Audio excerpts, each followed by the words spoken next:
buenas tardes. Este vídeo va dedicado para la página web de Cátedra Naval. Y en el vídeo de hoy vamos a hablar de supremacía naval en el Atlántico en el siglo XIX. Para hablar del tema contamos con dos invitados muy especiales, siendo el primero Óscar Maragaño, licenciado y profesor de Historia de la Universidad de Alberto Hurtado, y con el licenciado en Geografía de Alberto Pegazuelos en la Universidad de Barcelona. Vale, pues empezamos con la primera pregunta, que creo que va para Óscar, y es una breve introducción al contexto político del siglo XIX. Bueno, hablar de la política entre potencias coloniales, no podemos olvidar el aspecto comercial y el dominio del mercado mundial. Eh, Cuando vemos cómo va fluctuando las relaciones entre Gran Bretaña, Francia y España, eh, tenemos que ver el control de las rutas comerciales y cómo van haciendo tratados entre estas potencias. Yo Se puede citar dentro de esto, para que quede bien claro, el trabajo de José Jover Zamora, y también me voy a basar un poco en lo que dice Hobsbawm y en diferentes tratados que tengo aquí, como el de San Lorenzo, donde se establecen pactos entre las potencias coloniales. Eh, a finales del siglo XVIII, Gran Bretaña empieza a establecer y presionar por establecer relaciones comerciales con colonias españolas en América. Y se lanza por ellas y por controlar y monopolizar las exportaciones de manufacturas, ¿ya? Y así intenta asegurarse con suministros de materias primas necesarias para mantener su ritmo económico y su revolución industrial. Esto origina una seria crisis en las relaciones entre España y Francia con Inglaterra. Y esto se ve reflejado con diversas guerras que a la larga desembocarán en la independencia de las colonias latinoamericanas y otros eventos geopolíticos a nivel mundial, donde España va a perder rápidamente su poder y el control de sus rutas. España, en vez de atacar el comercio realizado por Inglaterra, un comercio de carácter liberal, ya basado en una ideología liberal, intenta restringir a través de diferentes normas este comercio, llevándolo en algunas épocas a un estado de relaciones más o menos normales, pero grabadas firmemente con muchos impuestos, como las que se establecen en 1790 con el Tratado de San Lorenzo, pero que después, 6 años después, termina en otro conflicto entre Inglaterra y España, donde ese tratado se rompe, o al aumento en las colonias latinoamericanas del contrabando de estos bienes. Un contrabando que favorece y es favorecido por la comunidad criolla en las colonias latinoamericanas. Eh, Luego, en 1802, con la paz de Amiens, se vuelve a normalizar la situación, pero nuevamente el reinado español somete a las colonias y a los virreyes a un control absoluto y algunas veces eh, antojadizo, debido a que se le da grandes poderes discrecionales a los virreyes para establecer diferentes tipos de impuestos y tributos que van a mermar el comercio, entendiendo las relaciones comerciales como de naturaleza de tráfico libre, ¿ya? Y viendo que poco a poco las manufacturas producidas en Inglaterra y algunos equipos producidos en Inglaterra eh, atraviesan el mercado mundial, siempre fuera de Europa, y necesita Inglaterra esta expansión económica. ellos van a estimular y financiar constantemente estos procesos de independencia o eh, intentar entrar a mercados donde ellos puedan competir y ser rentables, ¿ya?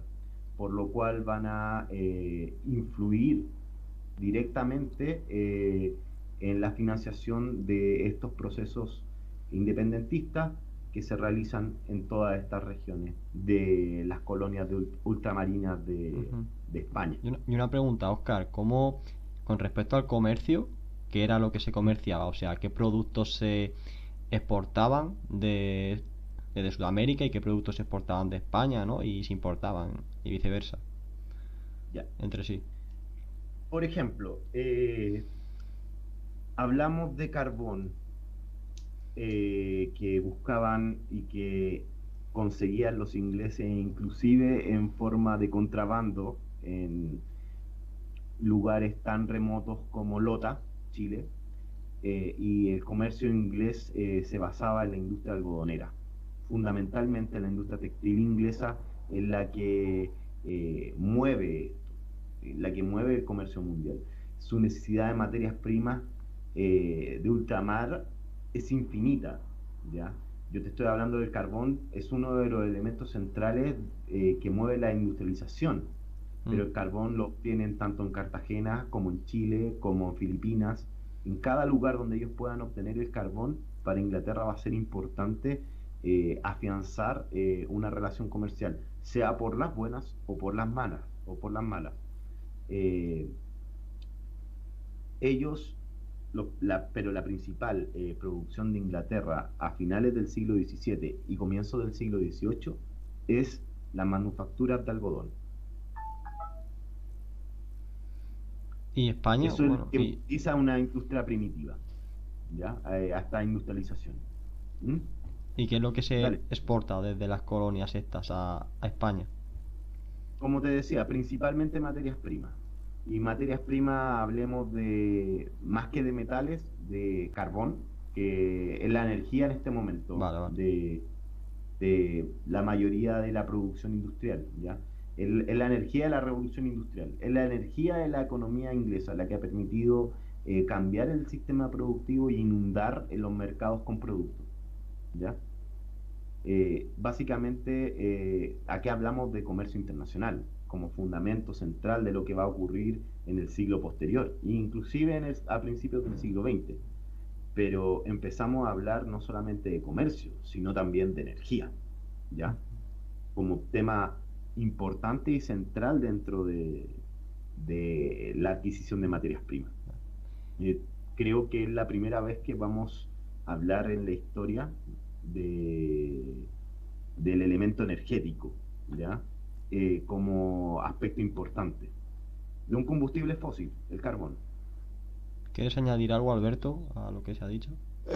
Sí, un par de pequeños apuntes. También desde España, desde la península, lo que principalmente se enviaba o se exportaba a las colonias era, sobre todo una vez se perdieron las colonias principales de Latinoamérica y solo quedó Cuba y Filipinas, durante bastante tiempo la mayor exportación que se hacía desde la península a Cuba, sobre todo, a Filipinas no tanto porque era una colonia muy remota, era sobre todo tema de alcohol, elaboraciones de alcohol y aguardiente que salían desde los puertos normalmente del Mediterráneo, cruzaban el estrecho de Gibraltar y eran enviados a Cuba.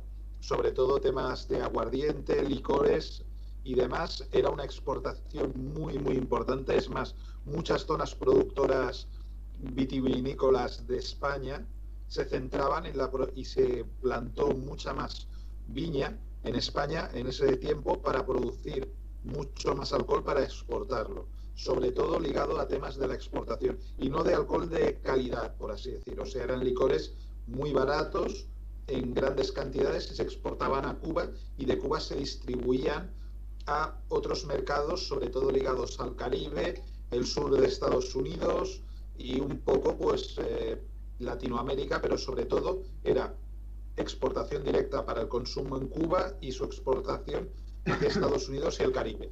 Eso fue durante bastante tiempo, durante tranquilamente prácticamente todo el siglo XIX, la mayor exportación que hacía España desde la península a, en ese momento, Cuba. Y también el tema que, aunque en menor medida que Gran Bretaña, también se exportaba mucho desde la península, telas estampadas. O sea, aquí se traían las materias primas, se convertían en telas, se estampaban y luego se enviaban. Y era otra de las partes importantes del comercio que había en España. Y fueron donde, con lo cual se empezó una incipiente, aunque deficiente, industrialización en España durante el siglo XIX. Vale. Sí. Como complemento a lo de Alberto, Dime. en el siglo XIX, y lo podemos ver, hasta la mitad del siglo XIX para España fue bastante negro en economía, ¿ya? Hasta al menos la mitad del siglo XIX el mercado y la producción no crecieron, prácticamente nada, se mantuvieron muy estancados. Vale, no, pues vamos a enlazarlo ya con la pregunta, ¿no?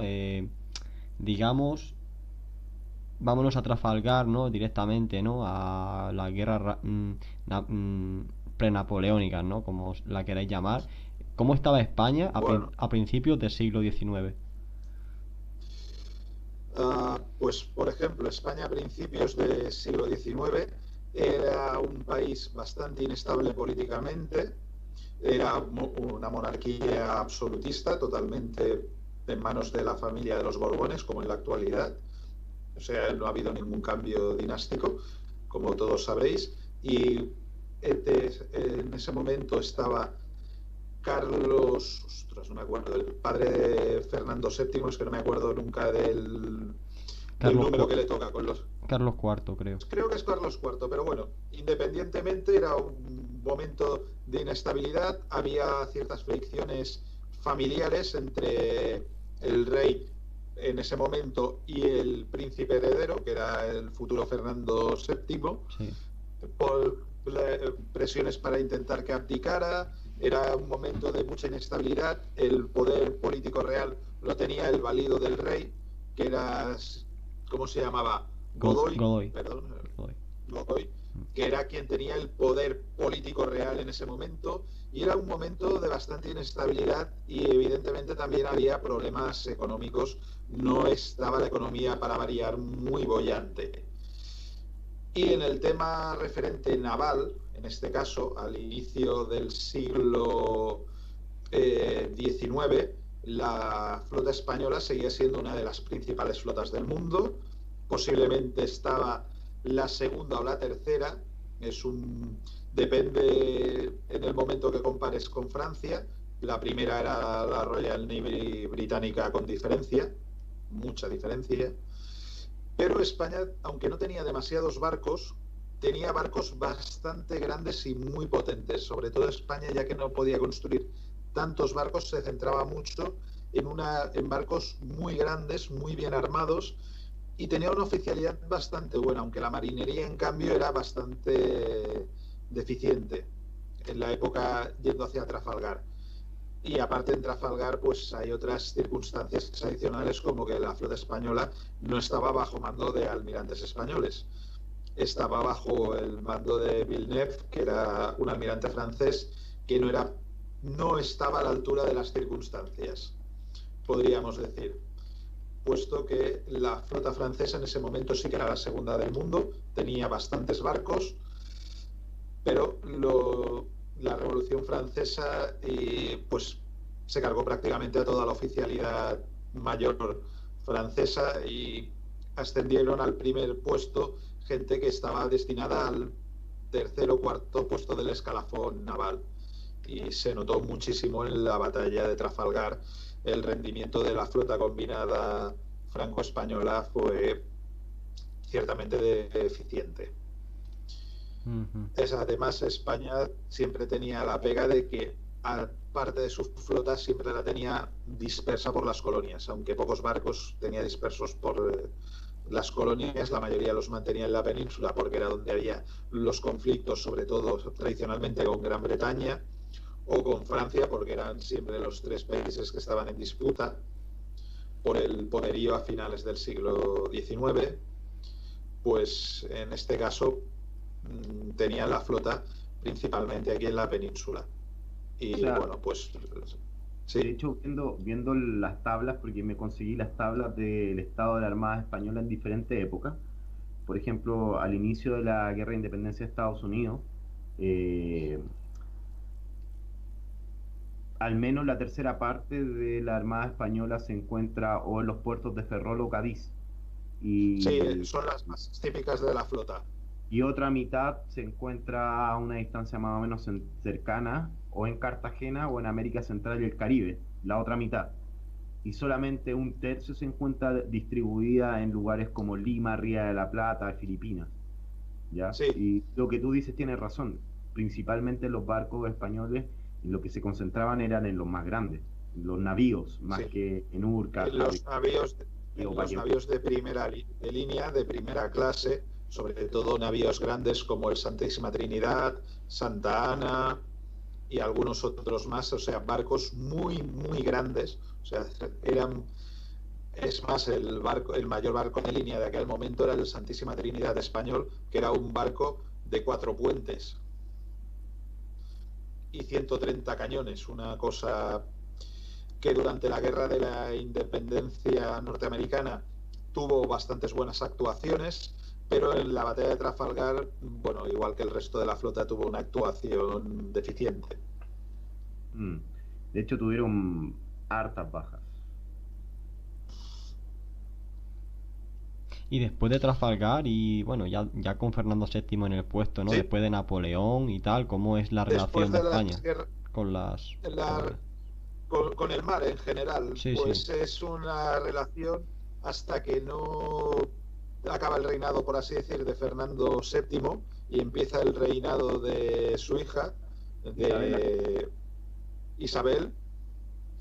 Pues es un tiempo en el que España en el mar es extremadamente débil, perdió muchísimos navíos en las guerras napoleónicas, empezó un programa de rearme comprando barcos a Rusia, los cuales la mayoría se hundieron por el camino o no servían de nada, eran inútiles, y empezó a construir algunos barcos hacia el final del reinado de Fernando VII.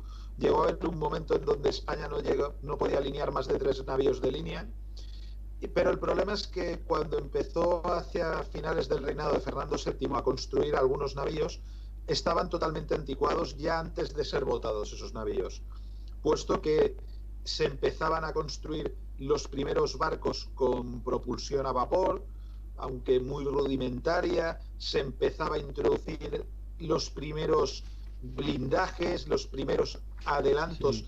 fruto de la revolución industrial, y en cambio España estaba diseñando navíos como los de las batallas de Trafalgar, o sea, navíos de línea totalmente con vela, sin ningún tipo de propulsión, digamos, por combustible fósil, totalmente anticuados A lo que a estaba lo que es, haciendo Inglaterra y Francia en ese mismo momento. Estaban sobre todo empezando a hacer. Inglaterra, Mm. sobre todo Inglaterra. Francia en ese aspecto no está, a ver, tenía bastantes más barcos que España, pero no estaba tan avanzado. O sea, el tema de la construcción naval, sobre todo a vapor, se centró Sí, bastante en Inglaterra, y aunque parezca mentira, se empezaron a hacer bastantes pruebas en Estados Unidos. sí. Empezó a hacer pruebas también.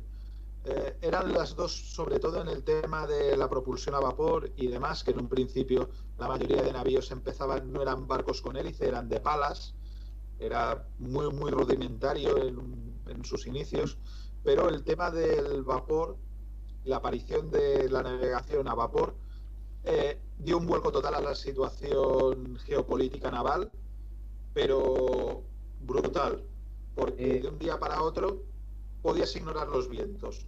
Tu flota podías ir en cualquier momento donde quisieras. De hecho, a ver, yo nombraba un poco a Francia solamente por casi una anécdota, que las primeras fragatas acorazadas de la clase Gloire se empezaron a hacer el año 1859 y nueve y fueron de los primeros blindados, ¿ya? Del mundo. Sí, sí.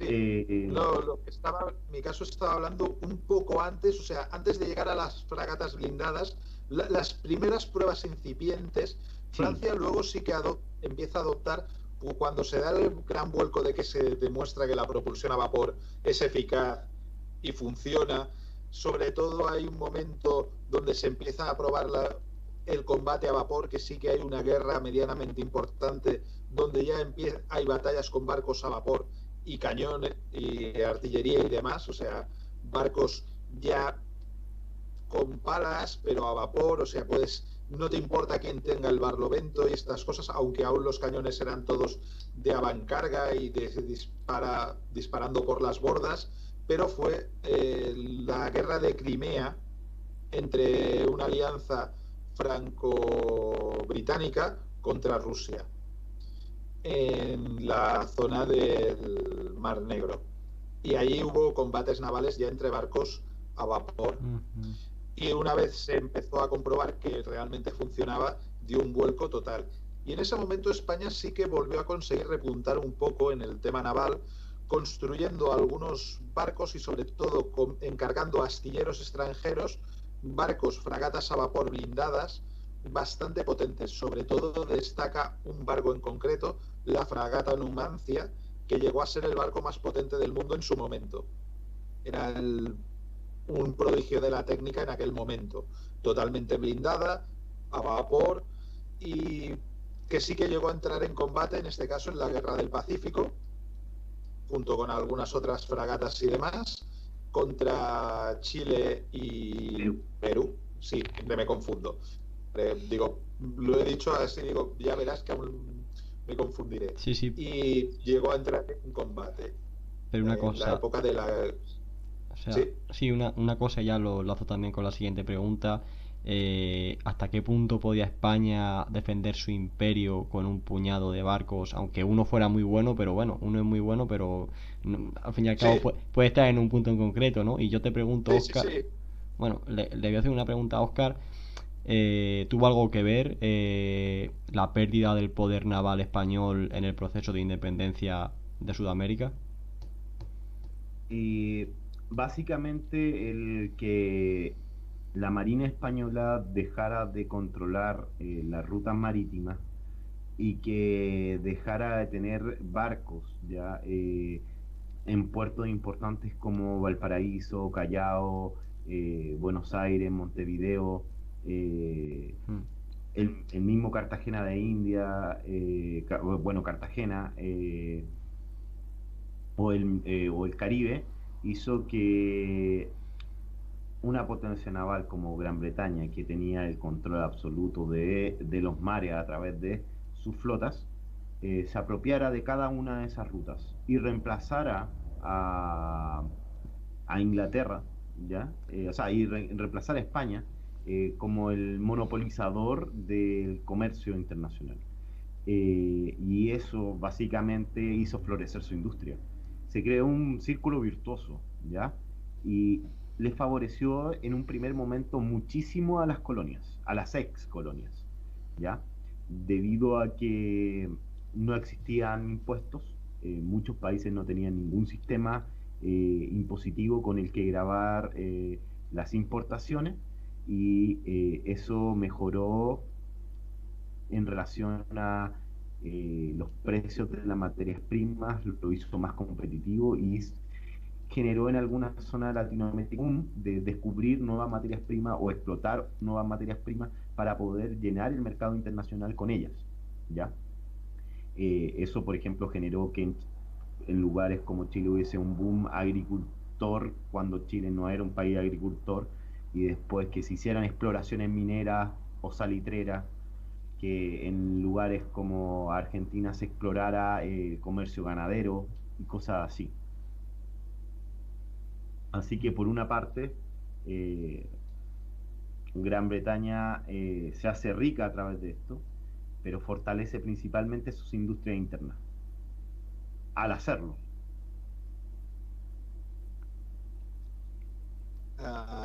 Por ejemplo, lo que antes preguntabas de si España con esos pocos barcos podía defender un imperio, no podía. Evidentemente, aunque en el momento que tuvo una flota relativamente potente para los estándares europeos, en ese momento ya había perdido las colonias, solo quedaba Cuba y Filipinas, y aún así eran difíciles de defender, puesto que estaban muy lejos de las bases principales de la flota, que eran pues lo típico, Ferrol, Cádiz, Cartagena, en la península, y tenías incluso hacerse imponer como poder colonial o poder naval, le costaba, puesto que todo estaba muy lejos, ¿no? Y la diferencia con el Imperio Británico, que siempre se mantuvo con bases puntuales para el carboneo, que pasa a ser un tema naval de primer nivel importantísimo, tener bases para que tu flota pueda repostar de carbón, porque claro, ahora tienes la ventaja de que puedes navegar donde quieras y cuando quieras,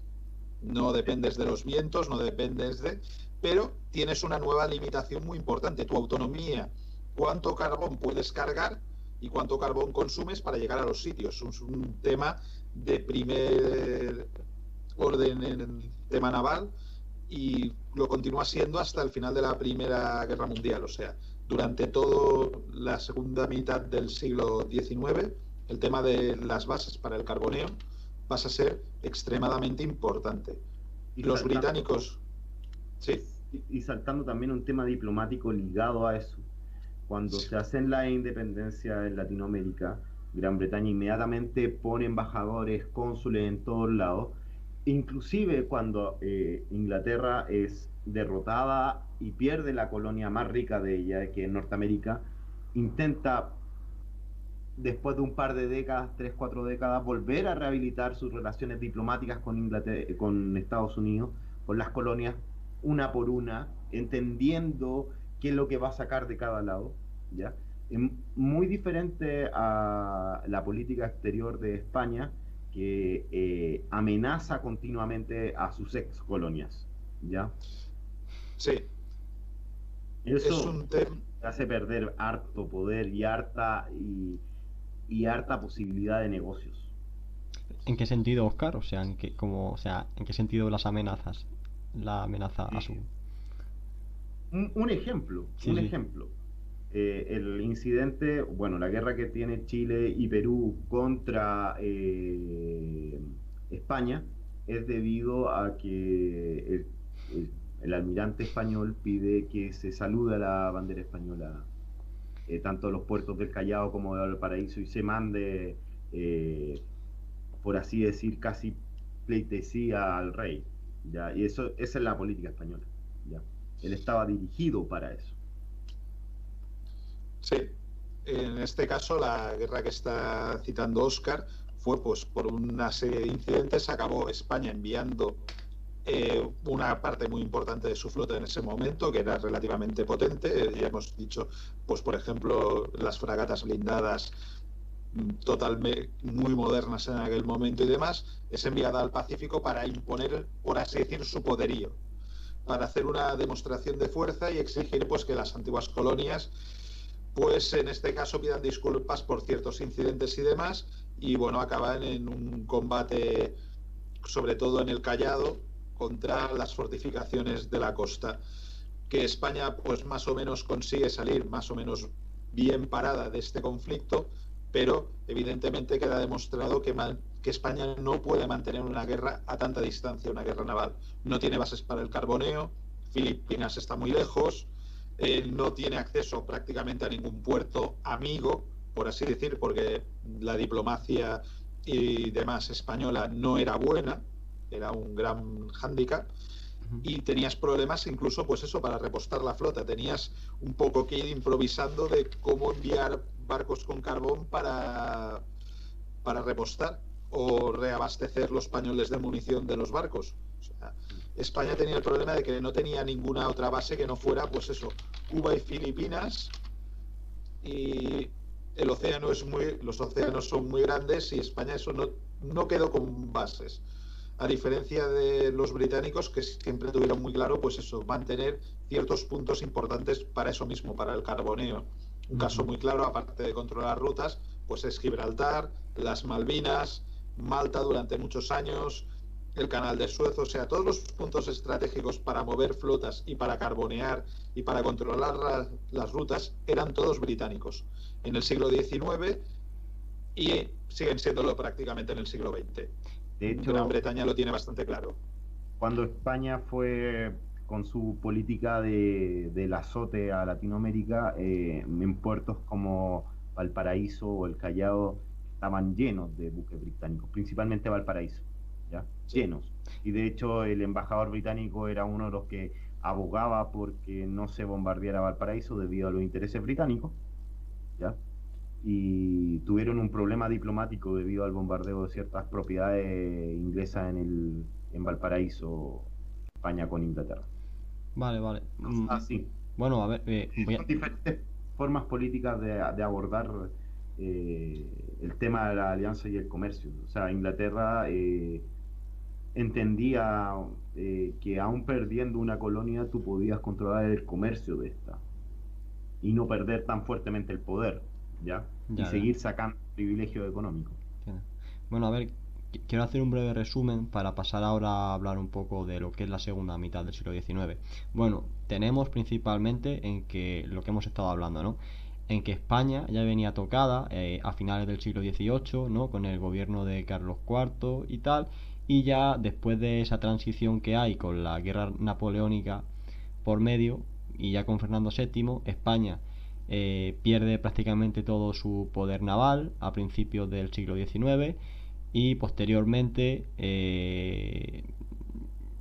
desde primeros del siglo XIX hasta mediados de los años 30 de 1800 se van perdiendo progresivamente todas las colonias que tiene España en Sudamérica, a excepción de Cuba y alguna islita más cerca, pero bueno, que España ya, por decirlo de alguna manera, queda fuera de lo que es el comercio en el Atlántico, ¿no? ¿Y cómo se desarrolla la segunda mitad del siglo XIX en el Atlántico en cuanto al comercio y a la supremacía?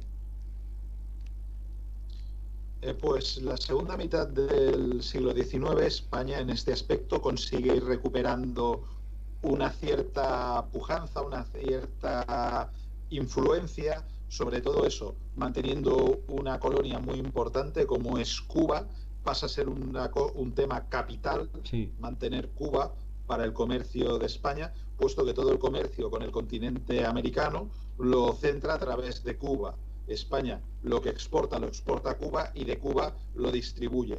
Y tiene una ruta de comercio, por así decir, aunque no tenga muchas rutas comerciales, tiene una ruta comercial muy importante, que es la de Cuba, la tiene que mantener a ultranza y también tiene bastantes intereses en Filipinas, que aunque esté en el otro lado, era lo que quedaba del imperio. Y España pues empieza a poner los ladrillos de intentar volver a ser una potencia, aunque no de primer nivel, porque ya ha perdido demasiadas colonias y tiene muy pocas colonias en el continente africano, que es en donde en ese momento se estaban dirimiendo el tema colonial de manera seria. Pero bueno, con lo que tenía por Asia y Cuba, pues hacía lo que podía. Y lo empezó a hacer relativamente bien, con el tema de exportaciones, controlando su ruta principal, la tenía más o menos bien. De hecho, en esta época supera su récord de exportaciones de finales del siglo XIX. O sea, llega un récord de exportaciones por habitante, justo en esta época, a mediados del siglo XIX. Sí, es un momento de una relativa pujanza económica, hay una cierta estabilidad política en España, cierta estabilidad, o sea, sigue siendo un país inestable, sí, bueno, pero en comparación a la primera mitad gana un poco de estabilidad, aunque tiene incidentes graves y sobre todo algunos ligados al tema naval, como el alzamiento del cantón de Cartagena. Y la revolución de la Gloriosa también, sí. Sí, ligado a la revolución de la Gloriosa, o sea, dentro de ella hay un momento donde hay la guerra cantonal en España, donde diferentes cantones declaran la independencia y declaran, bueno, cosas muy raras como Cartagena declara la independencia de España y se declara independiente y bueno, cosas muy raras, y se producen ciertos combates navales de envergadura entre la flota española con la flota española, con el Imperio Británico y el Imperio Francés de por medio, esperando recoger los despojos, puesto que el gobierno de la República en aquel momento había declarado que los barcos que se habían de la sublevación cantonal eran piratas y por lo tanto si salían a aguas internacionales y los apresaban tanto la flota francesa como la flota inglesa, se los podían quedar y España se los tenía que comprar. Y claro, pues de repente para los ingleses y los franceses pasó a ser un negocio lucrativo mirar a ver si capturabas alguna fragata española, porque era legal. Y es más, hubo algunos incidentes porque sobre todo los franceses en algunos combates navales se metieron de por medio para intentar capturar presas. Y hubo pues bastantes combates y demás, pero pasado el momento de la República y de cierta inestabilidad, perdón, cuando se llega a los gobiernos pues esto, rotativos entre conservadores y liberales, que se iban alternando, la alternancia política y una cierta estabilidad, pues se empieza a pujar bastante el comercio y parece que se va recuperando el asunto hasta pues que llega el tema de la independencia de Cuba y Filipinas. Pero durante la segunda mitad del siglo XIX, una vez pasado justo en la mitad pues las revoluciones y ciertos problemas, sí que va mejorando la situación. Ciertamente va mejorando y empieza a parecer que hay una luz al final del túnel, aunque luego pues acabó mal, pero lo parecía en aquel momento. ¿Algo que añadir, Oscar? Sí, algo para añadir. Lo que dice Alberto lo complementaría con el inicio de la restauración económica de España. Se basa en cambiar su política exterior hacia sus antiguos enemigos, lograr ciertos tratados con el comercio británico y francés principalmente, donde se le dio mucha importancia a los vinos españoles en el mercado británico. ¿Ya? Eso le dio pujanza, como decía anteriormente Alberto, a toda su industria vitivinícola, y eso fue el arma de España para empezar a recomponerse. Su lucha interna y sus propios problemas políticos internos dentro de España con el tema de la independencia, sumado a la doctrina Monroe norteamericana con respecto a Latinoamérica, y a un punto que no tenemos que desconocer, que el crecimiento económico explosivo de Norteamérica posterior a su guerra civil, que expandió rápidamente tanto sus fronteras como su influencia en Latinoamérica, y logrando ganancias económicas y territoriales a costa de México enormes, estableció que Estados Unidos también se transformara bajo otro concepto, no bajo un concepto colonialista clásico, sino bajo a un sistema de acuerdos y tratados, no sé si llamarlo el controlador del comercio y de las materias primas latinoamericanas, y eso terminó con que se estableciera como protector de Cuba y como protector de Filipinas.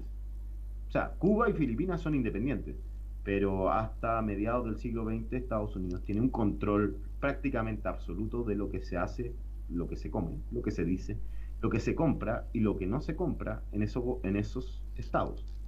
De hecho, Cuba hasta la revolución de Castro no cambió ni un más mínimo la influencia norteamericana sobre su isla, y algo parecido pasó en Filipinas.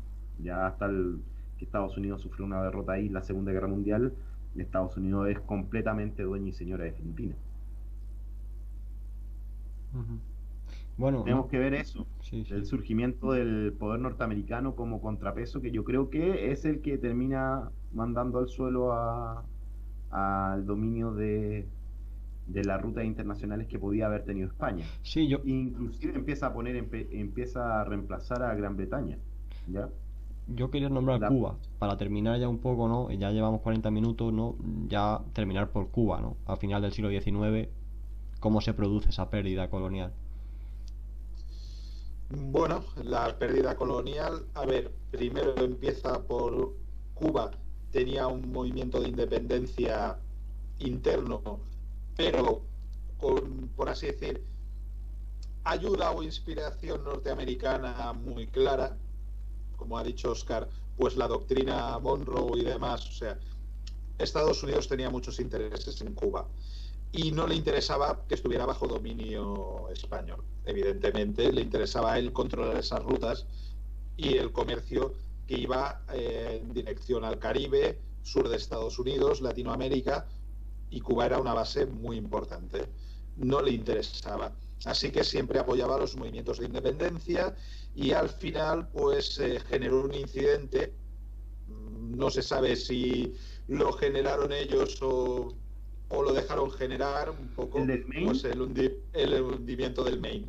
No No. está muy, no, nunca quedará exactamente claro lo que pasó, pero bueno, se cree que sí que fue un autohundimiento, pero eso al final no importa. Se consigue generar la idea de que Estados Unidos declare la guerra a España, aunque Estados Unidos en aquel momento no lo tenía muy claro si podría vencer a una potencia europea.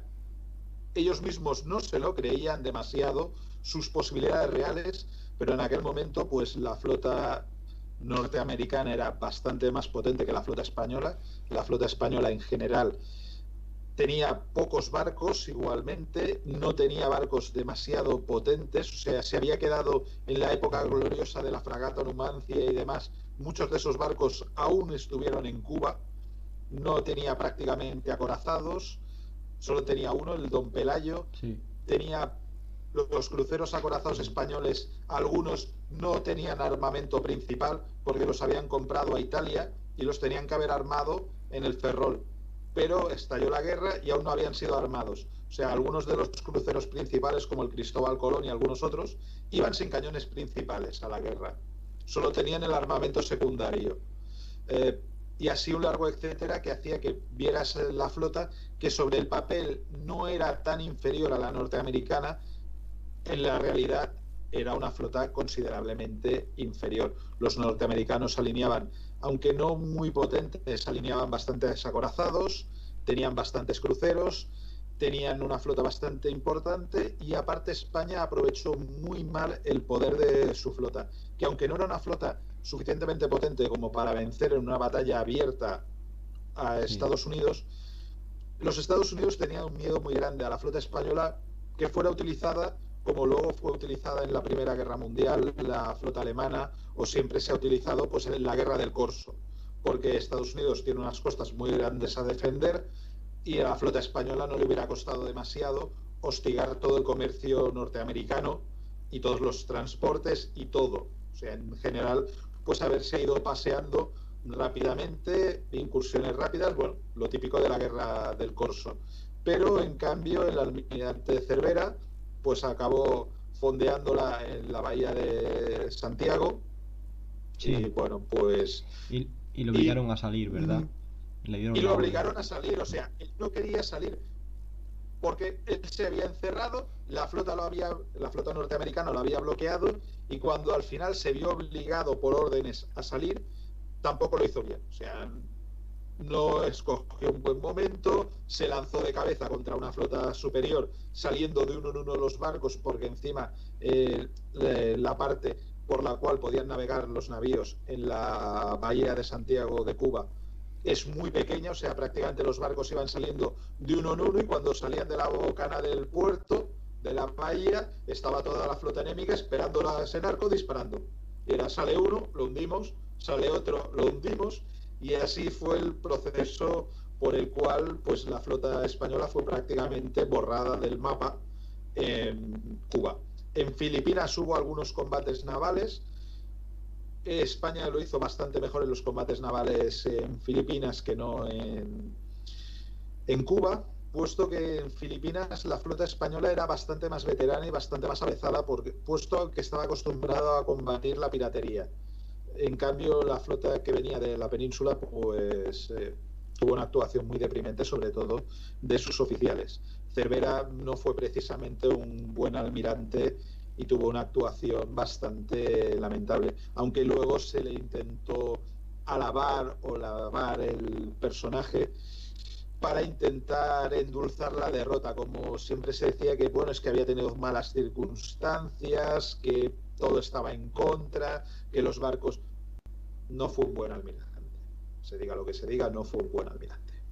O sea, perdió una guerra importante, no tuvo una buena actuación en batalla, aunque había una desproporción de fuerzas considerables, había muchas mejores opciones que quedarse escondido en una bahía esperando a que fueras bloqueado. No sé, no Vale. tuvo una mala actuación en batalla. Vale. Y Cuba, pues evidentemente, después de eso, cuando ya perdió la flota España, pues la guerra estaba perdida, aunque en tierra se hiciera lo que se pudiera. Vale. Y Oscar, para finalizar, ¿quieres comentar algo del tema? Un poco, a ver, para hablar del tema cubano, unas precisiones. Sí, Estados Unidos interviene, ya, en eso estamos muy de acuerdo, pero la inestabilidad en Cuba política viene debido a un partido político que se crea un tiempo antes, ¿ya? Y a la presión fiscal que impone España y a sus constantes monopolios de venta de textiles y estancos, ¿ya? Que ahogan a la gente de la isla y a los pequeños propietarios rurales. ¿Ya? A ver, si España no hubiese desarrollado una política comercial sin tanto bloqueo ya a sus propias rutas, eh, si hubiese racionalizado sus cobros tanto en estancos como en imposiciones, si hubiese limitado eh, extremo eh, su extrema su extremo pago impositivo que pedía el fisco español, no hubiesen surgido grupos que tenían amplio apoyo ciudadano, que le hicieron muy difíciles las cosas a los españoles en Cuba, y ellos hubiesen, en vez de tener un lugar en el cual se refugian y son poco menos atacados por todas partes, hubiesen tenido un lugar, una verdadera base, y hubiese tal vez sido bastante diferente, debido a que la población de la isla no era muy lejana en un comienzo a la gente de España. No sentía lo mismo que, por ejemplo, sentía una persona en Chile o Argentina, de que está un criollo de acá se sentía muy lejano a la realidad española. Había un mundo de por medio. Y tipos como José Martí, ¿ya? Que generan el movimiento de independencia cubana, no tienen mucho que ver con Estados Unidos. Estados Unidos llega ahí un poco aprovechando la situación y se hace el control de Cuba, eliminando a los partidos que son, por así decirlo, de tendencia más o latinoamericanista o nacionalista, ¿ya? Reemplazándolo por títeres al control de ellos. Eso quería precisar. Esto también es, como te digo, repetición de una política exterior y una política interior de monopolios, de impuestos excesivos, ¿ya? De una corona española que desea obtener impuestos muy grandes de sus colonias, y que pone excesivos límites al comercio exterior, ¿ya? Le teme la competencia. ¿Ya? Y nunca, si tú limitas la competencia, siempre vas a ser menos competitivo. Si eres menos competitivo, vas a producir menos y más caro. Cuando de repente abrirse hace que lleguen productos a bajo precio, que puedas vender a bajo precio, que mejore tu balanza comercial. En cambio, España seguía un método proteccionista que iba contra la política tanto exterior como económica y comercial de su época. Y estaba viviendo frente a ellos, y no lo veían, el surgimiento de una nueva potencia, que era Norteamérica. y no supieron atajarlo. Así que Norteamérica tomó el lugar de España en Latinoamérica y terminó poco a poco desplazando a Inglaterra. La diferencia es que Inglaterra nunca ha perdido sus bases, sigue haciendo lo mismo que hizo hace 200 años y sigue manteniendo ciertas cuotas de poder, viendo con quién tiene que aliarse en el momento preciso. En cambio, España, en el ámbito internacional, no volvió a tomar cierta importancia hasta la Primera o Segunda Guerra Mundial, donde realmente ganó con la neutralidad. Sí, En sí, cierto sí, nivel. sí, sí, sí, se entiende. Pues bueno, ya damos por finalizada la charla, 50 minutos al final. Y bueno, mucho gusto teneros aquí, Hoy como un siempre. A gusto, ti, placer. Bueno, sí. pues nada, hasta otra.